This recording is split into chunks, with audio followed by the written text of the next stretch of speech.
He called me a gold digger. I called my unit. 30 minutes later, his world ended. I want to tell you what my mornings looked like in that house.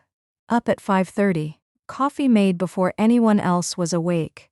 Robert's shirts ironed and hanging by 6. Dinner planned by 6:15.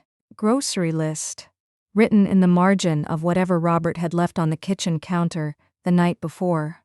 A receipt, a napkin. Once the back of an architectural drawing worth probably $4,000. I wrote the grocery list on it anyway. He laughed when he found it. That was the version of Robert I had married. The one who laughed at things like that. I want you to picture me in that kitchen. Because Tyler certainly had a picture of me in that kitchen, and it was the only picture he ever bothered to form. Woman in an apron. Woman with a grocery list. Woman who had appeared in his father's life 3 years ago from nowhere in particular and installed herself in the house Tyler had grown up in and was now, in his estimation, living off a generosity she had not earned and did not deserve. That was his picture. He was committed to it.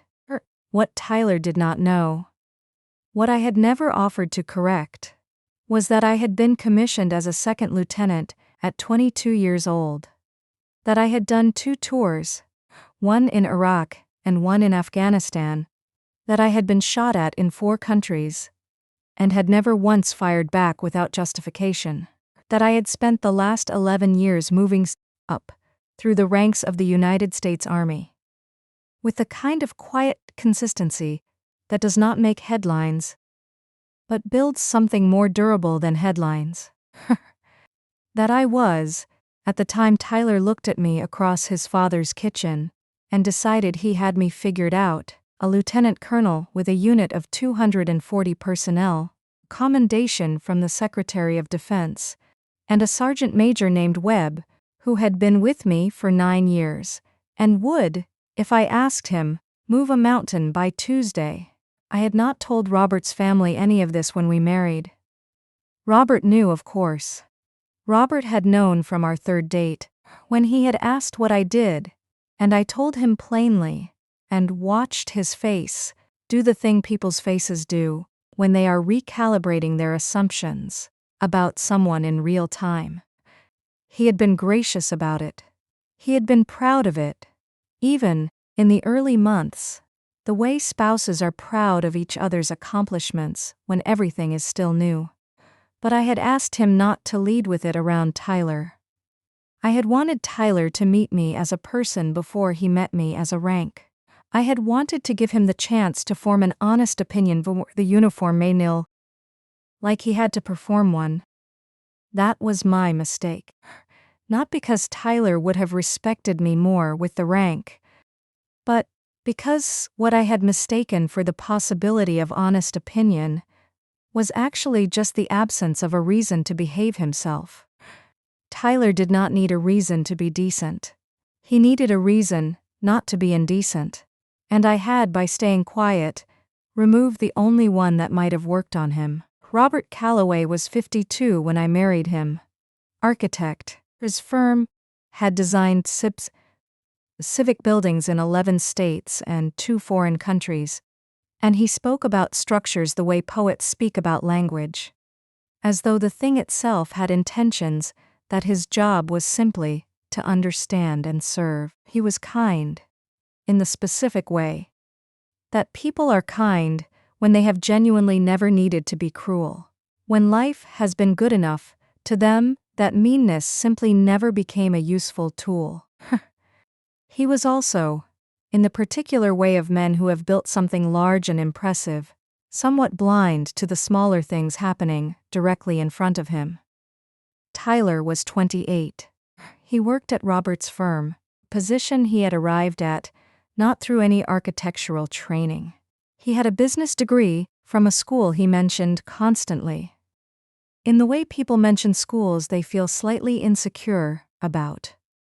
But, through the straightforward mechanism of being Robert's son, he managed client relationships, which, in practice, meant he took clients to expensive lunches and relayed their feedback to people who actually understood what to do with it. He was handsome in the way that had probably worked very well for him in rooms where no one looked closely. He had his father's jaw and none of his father's substance. Jessica was his girlfriend, 25. Sharp in the social sense, the kind of woman who reads a room in the first 30 seconds and spends the rest of her time in it, positioning herself relative to whoever has the most to offer. She had been around for about a year. She called me Diana when she remembered to, and nothing at all when she didn't, which was most of the time. The three of us had existed in a state of managed tension for 2 years. Tyler made comments. I absorbed them. Robert occasionally registered that something had happened and offered a vague mediation that resolved nothing. Thanksgiving was always complicated. Christmas was always worse. I cooked everything, and Tyler ate it, and neither of us pretended this meant anything about the other. I had managed it because I had managed harder things. Because I had sat in command tents in conditions that would break most people. Making decisions that determined whether people came home, and a difficult stepson in a comfortable suburb was not, in the scope of my experience, a crisis.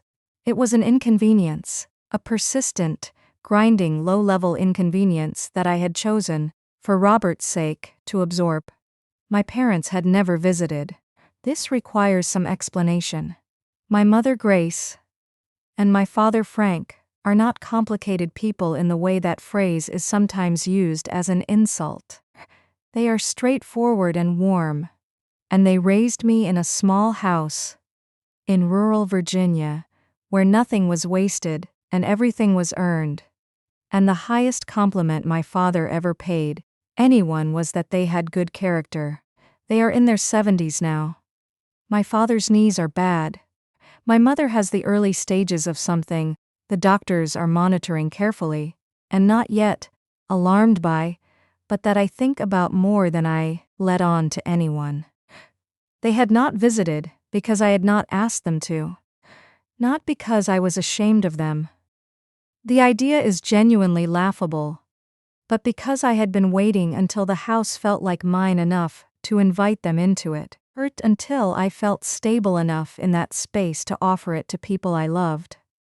3 years in, I decided it was time.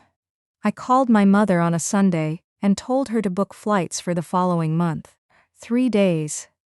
I would pick them up from the airport. We would have the guest room. Robert would make his lamb on the second night because it was the best thing he cooked, and I wanted them to experience it. My mother cried a little on the phone in the way she cries, quietly and briefly, and then asked what she should bring. I told her nothing. Just themselves. I did not ask Tyler's permission because it was not Tyler's house. I told Robert, who was genuinely delighted, who had met my parents twice, and liked them with the uncomplicated warmth he brought to most things. He said he would make the lamb, and also a dessert, and that he was glad they were coming. I should have anticipated Tyler's reaction. In retrospect, the signal was obvious. But I think by that point, I had absorbed so many of his small aggressions that I had stopped calculating where the next one would come from. I was managing, not anticipating. That was the gap he walked through. My parents arrived on a Thursday.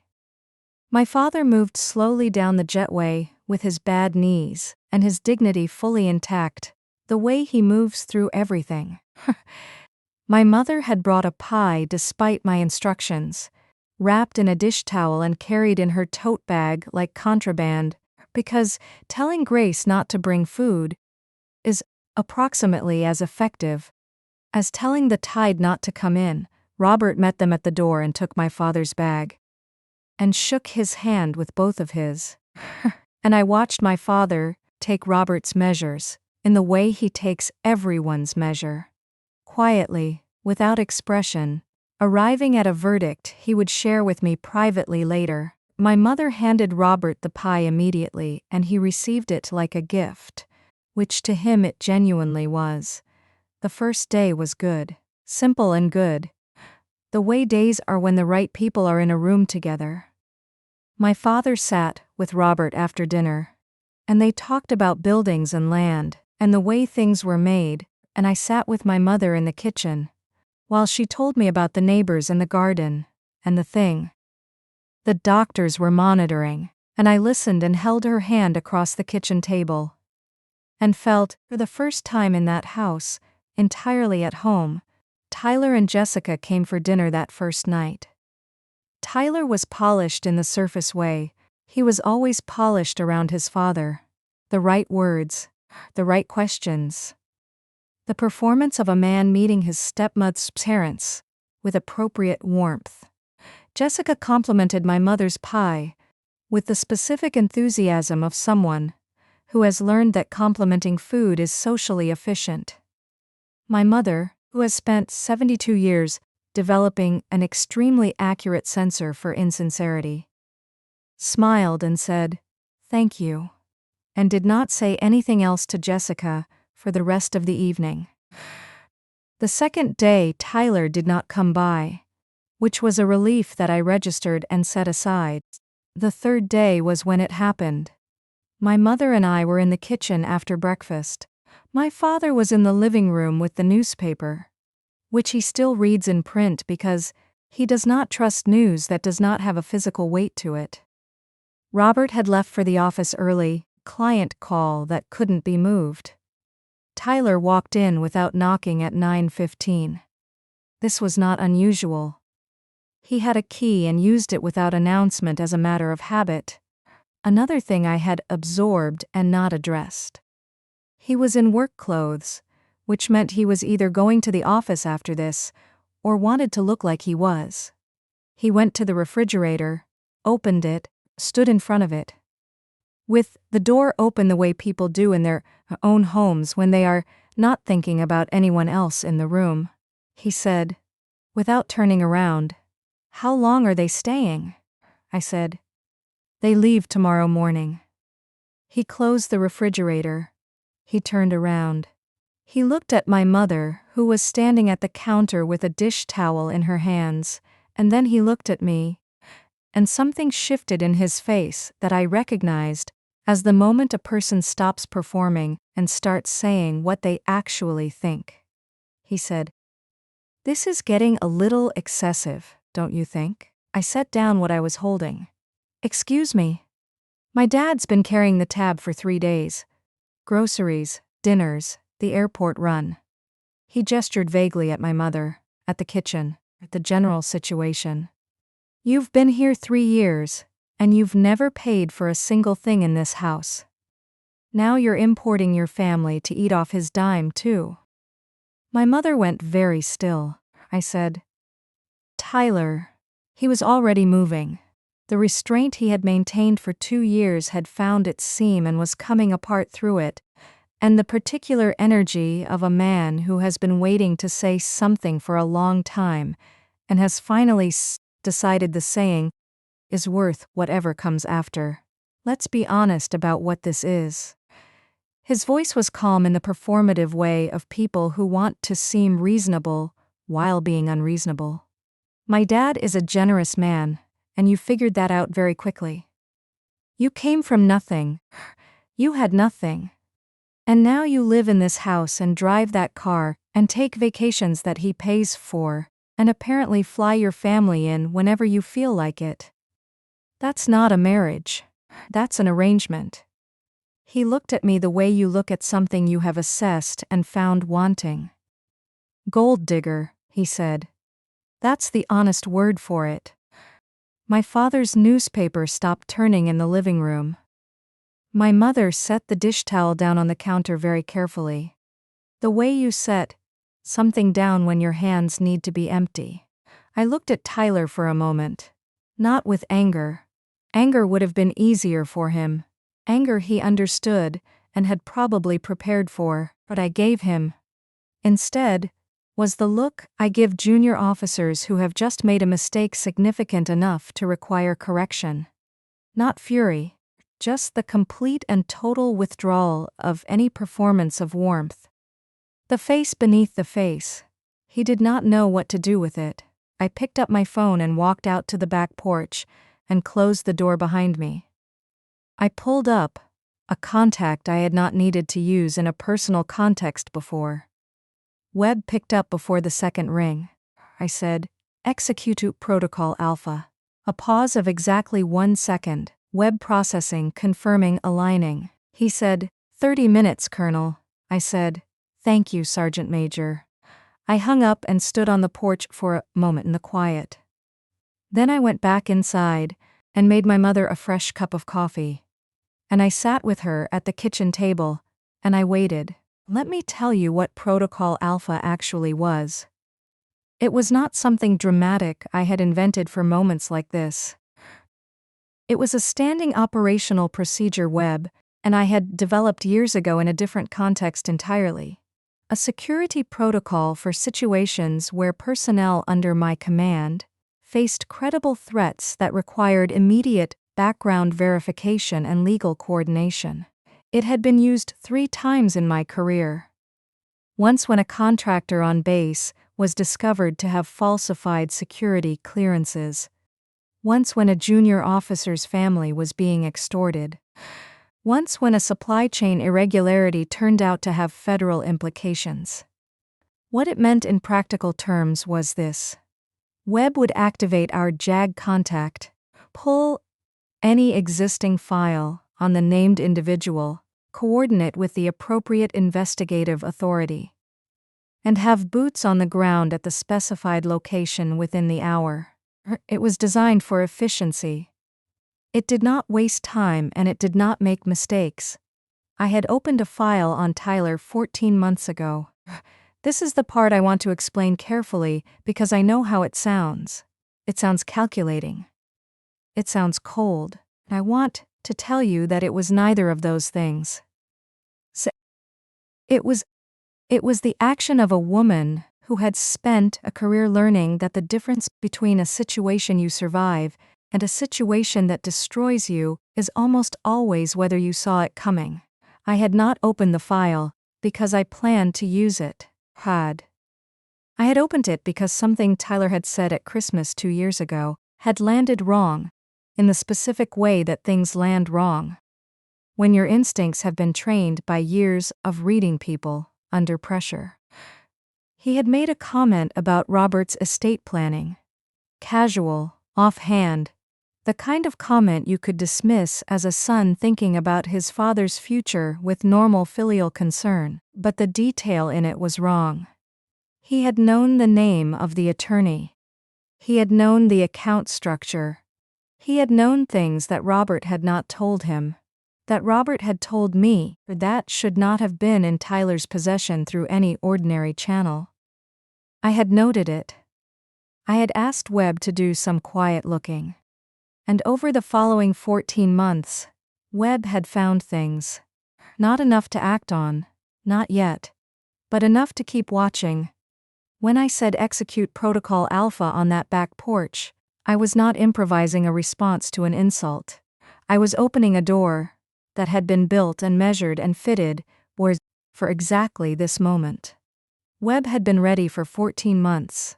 Inside the house, the atmosphere had the particular quality of a room in which something has been said that cannot be unsaid. Tyler was in the living room. I could hear him talking.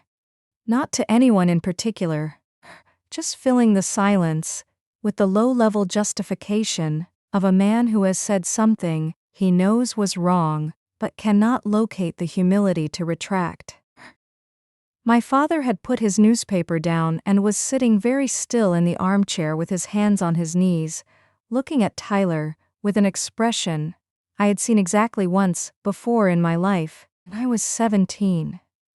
And a boy had spoken to my mother rudely at a gas station. And my father had gotten out of the car. He had not raised his voice then either.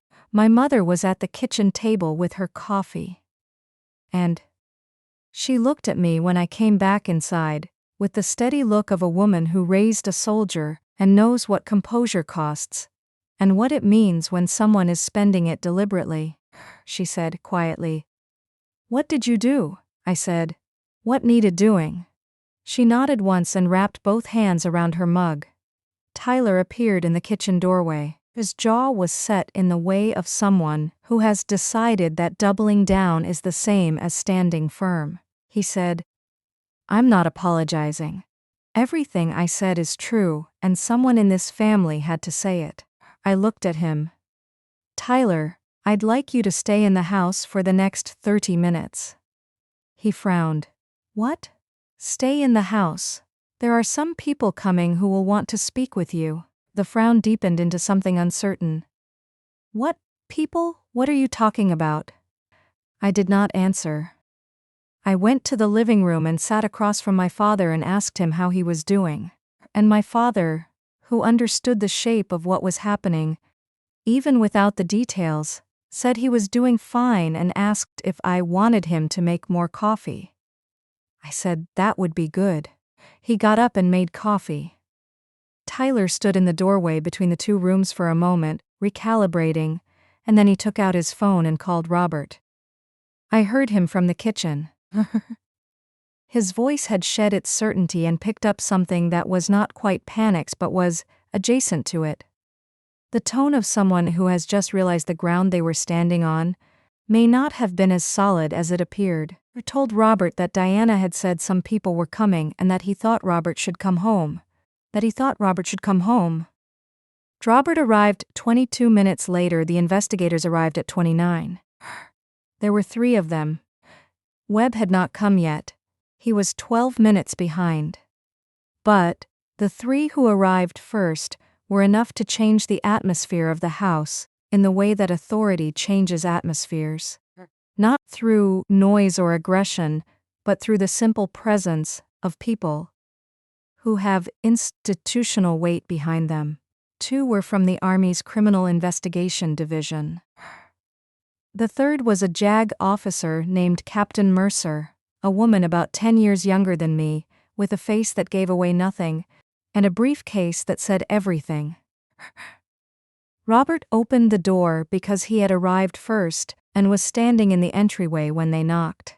He looked at them, and then looked at me, with an expression that was trying to form a question and couldn't find the right shape for it. I said, Robert, let them in.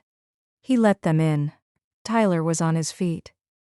Jessica had arrived at some point in the last 15 minutes. Tyler must have called her, and she was standing near the fireplace with her arms crossed and the expression of someone who has walked into a situation they do not understand and is performing confidence to compensate. Captain Mercer introduced herself and her colleagues. She was precise and courteous and wasted no words. She said they were there regarding a matter of federal interest, connected to the estate documentation of one Robert Arthur Calloway, and that they had some questions for Tyler James Calloway, and would appreciate his cooperation. The room went very quiet. Tyler said, I don't know what this is about. Captain Mercer opened her briefcase. She placed 3 documents on the coffee table with the unhurried efficiency of someone who has done this many times, and understands that the documents do more work than anything she could say. The first was a copy of Robert's original will, dated 4 years ago, before our marriage.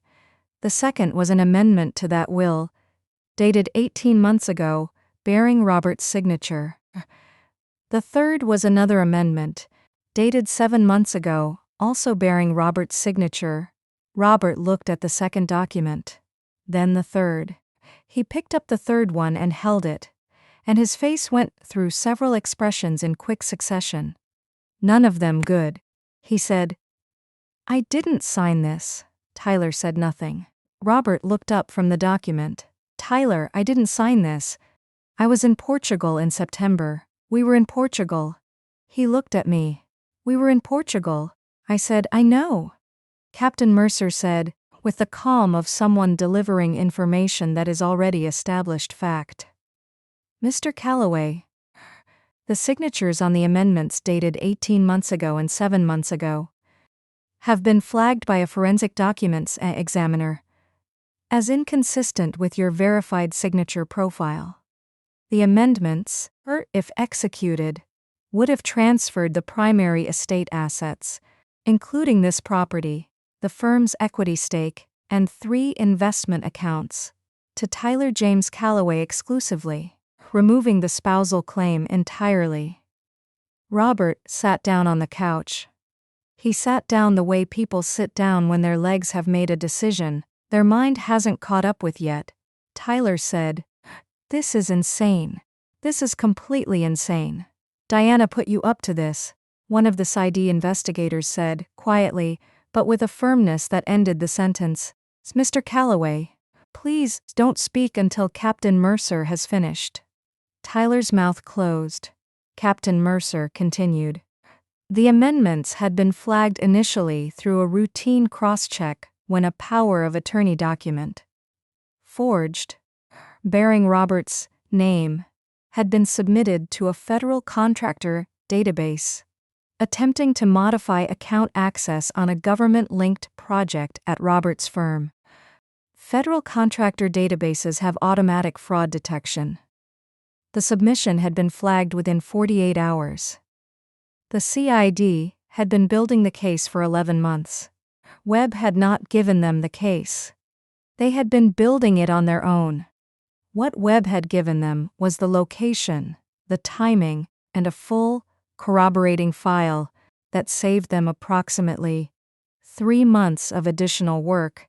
Tyler had not been committing fraud because of me. He had been committing fraud before I was even in the picture, clearly enough to be a target. The will amendments removing my spousal claim were simply the most recent layer, the adaptation of an existing operation to account for a new variable. I was not the reason. I was the latest obstacle. Robert was sitting on the couch, with the will amendment in his lap, and his son standing across the room from him, and his face had the particular stillness of a man watching something he built being shown to him from an angle he had never considered. Jessica uncrossed her arms. She said, "I need to make a call." Captain Mercer said, "You're welcome to do that after we've taken a brief statement from you regarding your knowledge of the document preparation." Jessica's face changed completely. She said, "I didn't. I wasn't. I only knew about." She stopped. Started again. "Tyler told me it was standard estate planning, that his father had asked him to handle it." Tyler turned and looked at her with an expression that was the precise emotional equivalent of a door slamming. She looked back at him with the expression of someone who has just chosen survival over loyalty and is not entirely sorry about it. Webb arrived at that point, in dress uniform, and the room absorbed his presence. The way rooms absorb things that are unambiguous. He was 6'2", and had the bearing of someone who has spent 30 years being the most prepared person in any given situation. He nodded to Captain Mercer. He looked at the CID investigators with the ease of colleagues. Then he looked at me and said, "Colonel." Tyler stared at Webb, then he looked at me, and I watched the picture he had been holding of me for 3 years. The woman in the apron, the grocery list, the gold digger at his father's table. I watched it come apart in real time. Not dramatically. Not all at once. Piece by piece, the way a structure fails when the load-bearing element has been removed, and the rest of it takes a moment to understand what has happened. He said, to no one in particular. "Colonel?" Webb said. "Lieutenant Colonel Diana Reeves Calloway. 11 years active duty, 2 combat tours. Commendation from the Secretary of Defense." He paused. "Shall I continue?" Tyler said nothing. Robert, from the couch, said my name, just my name.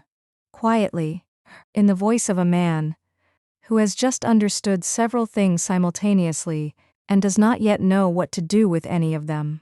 I looked at him. I said, "I know, Robert." Captain Mercer asked Tyler to sit down. He sat. The next hour was procedural in the way that legal processes are procedural. Documents examined, statements taken, rights explained. Next steps outlined with the impersonal efficiency of a system that does not care about the human architecture of the situation it is dismantling. Tyler answered some questions and declined to answer others. A personal attorney was called and advised him, over the phone, to say nothing further. Jessica gave a full statement, with the cooperative energy of someone who has decided that the most important thing right now is establishing distance from Tyler in every possible direction. My parents sat in the kitchen through all of it. My father had his coffee.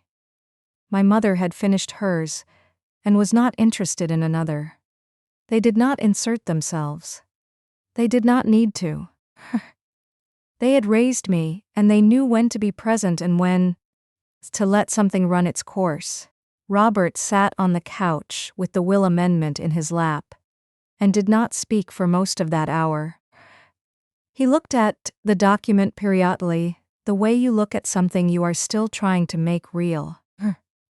His son was across the room from him, answering questions from federal investigators about forged signatures and fraudulent power of attorney submissions, and the systematic attempt to redirect assets he had spent 30 years building. And Robert was sitting with all of that, and trying to find somewhere to put it. At one point he looked at Tyler and said, "Why?" Tyler did not answer. Not because his lawyer had told him not to. He didn't answer because there is no answer to that question that survives being said out loud in a room, with your father looking at you. When Captain Mercer indicated they had what they needed for the initial phase, and would be in contact regarding next steps, Tyler stood and walked to the door, and stopped. He turned around. He looked at me with an expression that had nothing left in it of the arrogance he had walked in with that morning. What was left was something younger and more honest and, I thought, probably the closest to his actual face that I had ever seen. He did not apologize. Men like Tyler, at moments like this, do not apologize. They are too deep inside the shock of consequence to locate remorse that quickly. He just looked at me. And then he left. Jessica followed without speaking to anyone. Captain Mercer shook my hand, and Webb's hand, and Robert's hand, and left with her colleagues. Webb stayed. The house was very quiet. The quiet after they left was a different kind of quiet than before. Before, the house had been quiet, the way houses are quiet on ordinary mornings. Ambient, comfortable, full of the small sounds of people going about their lives. This quiet was structural. The kind that sits in a room after something fundamental has shifted, and everything is waiting to find its new position. Robert had not moved from the couch. Webb was standing near the window with his hands behind his back, present without intruding, the way he had always been. A man who understood that his job in this moment was to be a witness, and nothing more. My mother had appeared in the kitchen doorway at some point and was leaning against the frame with her arms folded, not looking at anyone in particular. My father was beside her, one hand resting lightly on her shoulder. I stood in the center of the room and looked at my husband. Robert was 52 years old, and he looked, in that moment, older than that. Not broken. Robert was not the kind of man who broke cleanly, but compressed. Like something had pressed down on him from above, and he had not yet decided whether to push back against it or simply absorb it. He was still holding the will amendment. He had been holding it for over an hour. I said, "Robert, put the paper down." He looked at it for another moment, then set it on the cushion beside him, with the careful movements of someone handling something that had burned them. He said, "How long have you known that something was wrong?" 14 months. That it was the will specifically? Tonight. He absorbed this. "You opened a file on my son. I opened a file on a pattern of behavior that concerned me." Tyler was the pattern. He looked at the window. You could have told me. I could have. And you would have gone to Tyler and asked him directly. And he would have denied it. And you would have believed him because he is your son. And that is what you do, feed. And the file would have been closed. And the forgeries would have continued, and we would be having a different conversation tonight, one where I have no legal standing in my own home. He did not argue with this because it was accurate, and Robert, whatever his failures, was not a man who argued with accuracy. He said, I should have seen it. Yes. The single syllable landed in the room without softness. Not cruel, just true. He looked at me then, really looked, with the focus of a man who is trying to see something clearly that he has been looking at slightly sideways for too long. He said, I didn't know what you were carrying. No. You didn't. Diana, you knew who I was, Robert. You knew my rank, my record, my history. You knew all of it, and you still let 3 years pass without once using any of that information to stand between me and your son. Not once. Every comment he made, every implication, every time he walked into this house and treated me like furniture you were slightly embarrassed about. You saw it, and you managed it, and you never stopped it. You kept the peace, and the price of your peace was paid entirely by me. He said nothing. I kept going. I said not because I was angry, but because these were things that had been true for 3 years. And this was the first moment in which saying them served any purpose. I have commanded 240 people. I have made decisions in conditions that you and Tyler together could not imagine. I came home to this house and cooked dinner and wrote grocery lists and absorbed your son's contempt. Because I loved you, and I believed the marriage was worth the cost. I want you to understand that I was not passive. I was not weak. I was making a choice every single day to prioritize this family over my own dignity. That is not the behavior of a gold digger, Robert. That is the behavior of a wife. Robert's jaw tightened. Not in anger. In the specific way a person's jaw tightens when they are holding back something that wants to become tears, and have not yet decided if they will allow it. He said, I know that. I know you know it. What I need you to understand is that knowing it now, tonight, after federal investigators have had to come to your living room to make it undeniable, that is too late for it to be the comfort you want it to be. He stood up. He was a tall man, and he stood the way he always stood, with the unconscious straightness of someone who has spent a career thinking about how structures hold themselves upright. He crossed the room and stopped in front of me and looked at me the way he had looked at me in the first months, before Tyler, and the management, and the peacekeeping, had layered themselves over everything. He said, Tell me what to do. I looked at him for a long moment. That's the problem, Robert. You have never known what to do.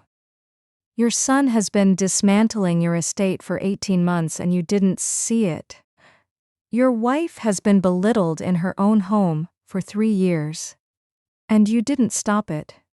I don't need a husband who does the right thing when it's finally made unavoidable. I needed one who did it when it cost him something. He said my name. I turned and walked to the bedroom. I packed one bag. This is a thing that military life teaches you. What actually needs to come with you, and what can be retrieved later or replaced or left entirely. I took my uniforms, my service record, the photograph from my first deployment that I kept in the nightstand drawer, my mother's extra pie dish that she had brought and left in the kitchen, documents, medication, the small things that cannot be reconstructed. I did not take anything that Robert had bought me. Not because I was making a statement, though I understood it would be read as one, but because I genuinely did not need it. I had a salary. I had a pension accruing. I had always been the one with resources. The gold digger had, at her lowest earning point, made 3 times what Tyler made performing lunches on his father's reputation. I zipped the bag and carried it to the kitchen. My mother was at the table. My father was standing. They had known, from the moment I walked down the hallway with the bag, what was happening. And they had not tried to talk me out of it, or into it. Because they knew me well enough to understand that the decision had been made before the bag was packed. The packing was just logistics. My mother stood up and held me for a moment. The particular hold of a woman who knows when her daughter needs to be held, and for exactly how long. She smelled like the pie dish, and the dish towel, and the specific warmth of my childhood kitchen. And I let myself have that, for exactly as long as I could afford to. My father put his hand on my face. Just for a moment, the way he had when I shipped out the first time, and said nothing. Because Frank had always understood that some moments are made smaller by words. I shook Webb's hand. He said, "Car's out front when you need it, Colonel." I said, "Thank you, Sergeant Major, for everything," he said. 14 months is nothing. I'd have waited longer. I picked up my bag. Robert was in the entryway. He was standing between me and the front door, with no particular intention of blocking it. He knew me well enough to know that blocking it would accomplish nothing. But, with the desperate stillness of a man who has run out of arguments and is hoping that his physical presence will communicate what his words haven't, he said, "Don't go." I stopped in front of him. "Robert, Diana, I know I failed. I know what I didn't do. I'm not asking you to pretend otherwise. I'm asking you not to walk out this door, because I don't know how to fix what I broke if you're not here." "That," I said quietly, "is exactly the problem." He put his hand on my arm. Not grabbing, just resting. The way he had touched me in the beginning when everything was still honest between us. He said, "I love you. I know you do." Love was never the issue between us. Then what is? I looked at him one last time with all of it. 3 years of cooking and absorbing, and choosing, and hoping, and watching him manage instead of act. And also the good things. The lamb, on Sunday evenings. And the way he talked about buildings, and the laugh over the grocery list, on the architectural drawing. All of it presents simultaneously. The way the full truth of something is always more complicated than either the love or the grief of it. I said, "You had a good wife, Robert. You had a good son. You could only see one of them clearly. I hope when the dust settles you figure out which one was which." I moved his hand gently from my arm. I opened the front door. He followed me to the driveway. Of course he did. This is what I mean about Robert. He was not a bad man. He was a man who did the right thing always one moment after it would have changed anything. He followed me to the driveway with no jacket, and called my name twice, and I kept walking, because I had made the decision inside, and walking was just its completion. Webb's car was at the curb. Webb himself had come around the long way, and was already at the driver's side, giving us the driveway in the particular tactful way of someone who has spent 30 years understanding when to be invisible. Robert said, "Where will you go?" I put my bag in the back seat. "Somewhere that's mine. Diana, the house is half yours. Legally, you don't have to. I know what's mine legally. I also know what this house feels like and has felt like for 3 years. Those are 2 different things." He stood on the driveway, and I could see him trying to find the combination of words that would produce a different outcome. The architectural instinct applied to a human situation. If this beam goes here, and this one goes there, the structure holds. But some structures, once the foundational errors are visible, cannot be fixed by rearrangement. They have to come down. He said, "I'll fix it. I'll go to counseling. I'll make Tyler." Tyler is going to be managing a federal fraud investigation for the foreseeable future. What you do about your relationship with your son is between you and him and whatever lawyer he calls in the morning. I hope you find your way to something honest with each other. I genuinely mean that. He looked at me. And us? I opened the car door. Right now there is no us, Robert. Right now there is just me. Making a decision that I should have made the first time Tyler looked at me across your kitchen and decided he had me figured out. I extended grace because I loved you. Grace has a limit. I got in. Webb started the car with the quiet efficiency of a man who has been ready for this moment for 14 months and is simply executing the final step. Robert stood on the driveway as we pulled away. I did not look back. Not because I did not want to, but because looking back is for people who are uncertain.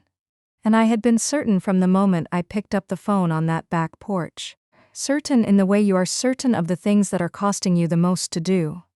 The street was quiet around us. Webb drove without speaking, which was exactly right. After a few minutes he said, "Your parents' hotel?" "Yes. I'll stay with them tonight." He nodded.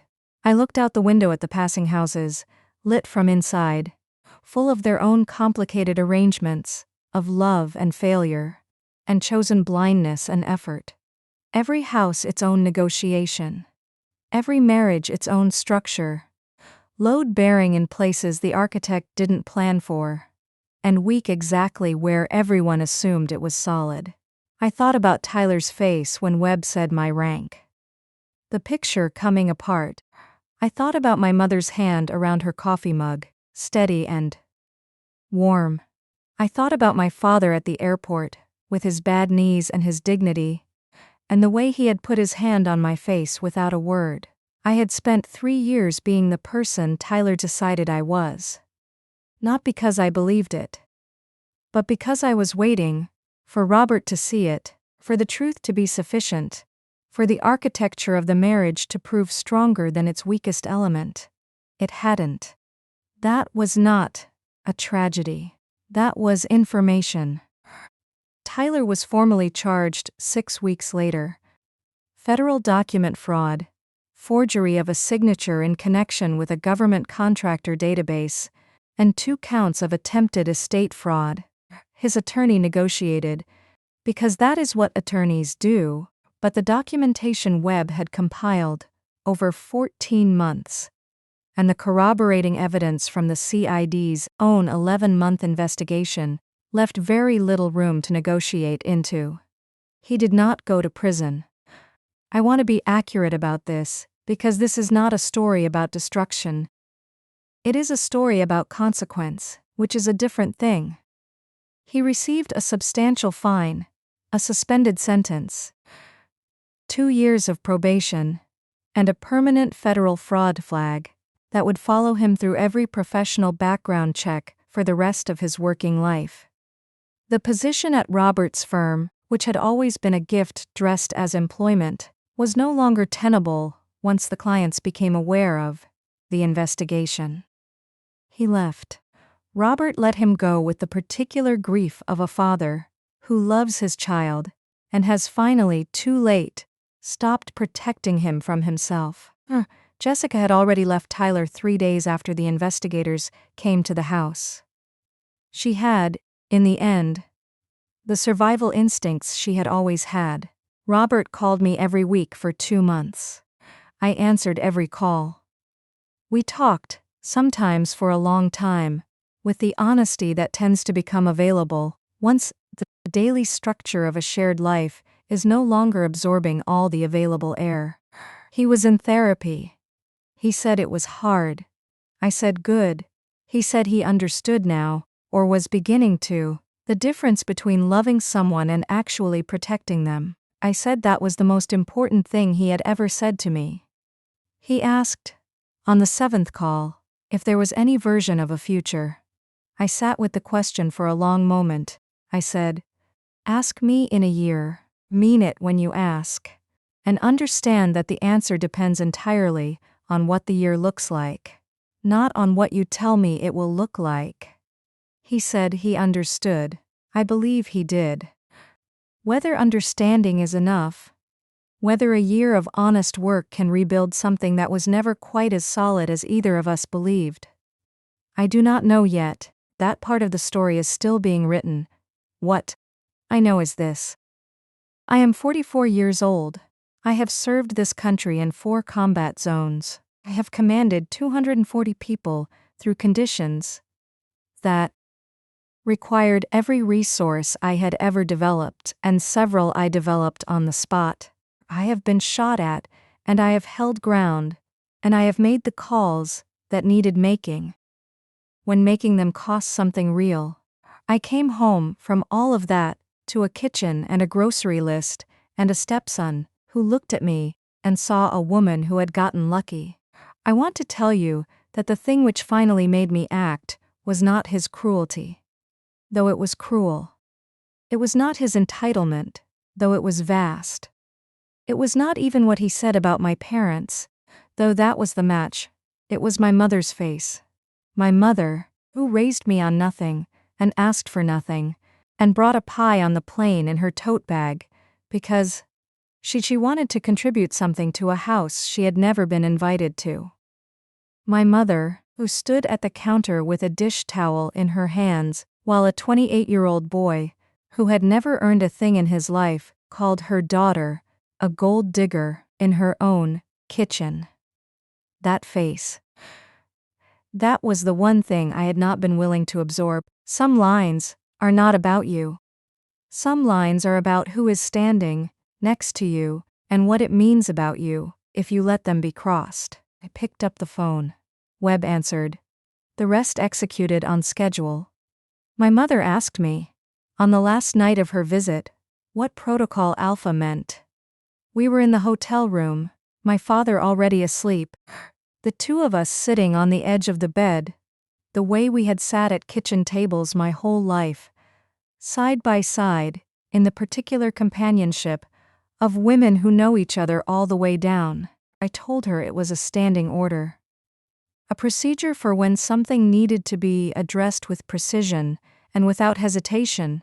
She thought about this. She said, "You had it ready." I said, "I had it ready." She nodded slowly, looking at her hands. Then she said, "I always knew you'd be all right, even the first time you shipped out. Even when I couldn't sleep for thinking about where you were." She paused. "I knew you'd be all right, because you always knew the difference between patience and accepting something that shouldn't be accepted." I looked at her. She said, "Most people never learn that difference. They think patience is infinite. They think absorbing things is the same as being strong." She looked up at me. "You always knew when to stop absorbing." I took her hand. Outside the hotel window, the city moved through its ordinary night, indifferent and continuous, full of its own structures and negotiations and load-bearing elements that no one had mapped carefully enough. I was 44 years old. I had one bag. I had my mother's hand in mine, and my father asleep 3 feet away, and Webb's number in my phone, and 14 months of patience that had executed exactly on schedule. I had never felt more like myself. For every woman who was handed an apron and handed it back, your rank does not require their recognition. It just requires you.